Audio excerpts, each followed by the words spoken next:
All right, guys, this is going to be how to replace a coolant temp sensor, a thermostat, or just the whole water pump on a 2009 Audi A4 2.0 Quattro 4-cylinder.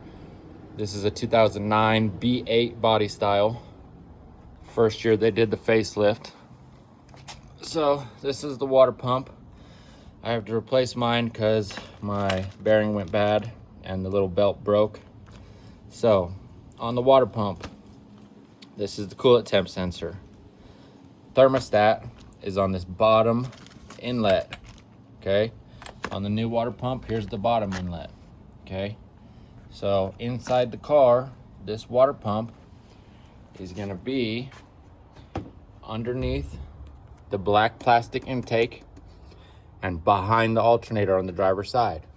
To get to it, you're gonna have to remove your intake throttle body. It's 4 T25 torque screws.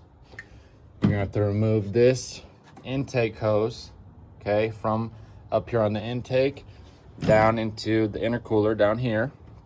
You're gonna have to jack the car up, and on the bottom of the car, at that inlet to the radiator, you're gonna have to disconnect that hose and drain your fluid.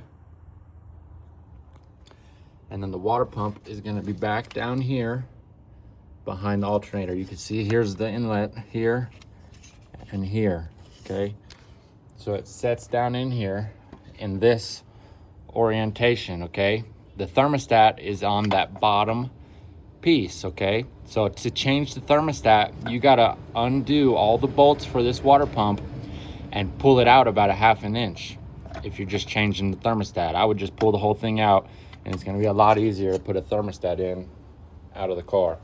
But if you're already down in here and you have all this taken apart, coolant drained, you might as well just go ahead and replace the water pump. Mine was replaced at 90,000 miles with an aftermarket aluminum one. It failed at just about 35,000 miles. So now I'm doing a new one. The belt on the old one got tore up because this is seized. This is no longer spinning. And here's my new one spinning.